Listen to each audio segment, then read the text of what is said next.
எவ்வளவு முயற்சி செய்தும் வேலை நிரந்தரமாகவில்லை, வேலையில் நல்ல முன்னேற்றம் இல்லை என்பவர்களுக்கும், தொழிலில் எதிர்பார்த்த அளவுக்கு லாபம் இல்லை என்பவர்களும் நான் கூறப்போகின்ற இந்த எளிமையான லட்சுமி நரசிம்மர் வழிபாட்டை முழு மனதோடு செய்வதால் அனைத்திலும் உங்களுக்கு வெற்றிகள் உண்டாகும். பெருமாளின் அவதாரங்களில் ஒருவராக தான் நரசிம்மர் திகழ்கிறார். பெருமாளுக்கு வழிபாட்டிற்கு உகந்த கிழமையாக திகழ்வது சனிக்கிழமை.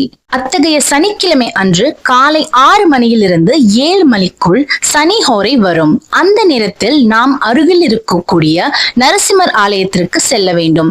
பெருமாள் கோயிலில் நரசிம்மர் இருந்தாலும் அங்கு சென்றும் இந்த வழிபாட்டினை மேற்கொள்ளலாம்.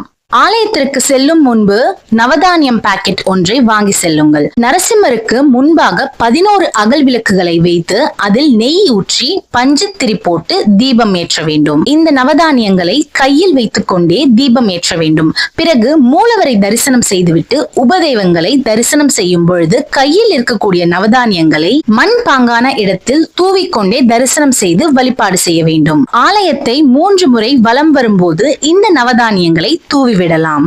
வலம் வந்த பிறகு கொடிமரத்திடம் சாஷ்டாங்கமாக விழுந்து வணங்கி அங்கேயே அமர்ந்து ஓம் ஸ்ரீம் லக்ஷ்மி நரசிம்மரே நமோ நமக என்னும் மந்திரத்தை 108 முறை கூற வேண்டும். பிறகு ஒரு வெள்ளை நிற பேப்பரில் பச்சை நிற பேனாவை பயன்படுத்தி இதே மந்திரத்தை 51 தடவை எழுத வேண்டும்.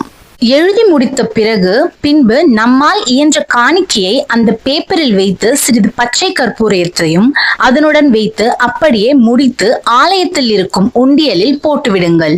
இப்படி தொடர்ச்சியாக 9 வாரங்கள் நாம் வழிபாடு செய்வதன் மூலம் நம்முடைய வாழ்க்கையில் வெற்றிகள் நிச்சயம் உண்டாகும்.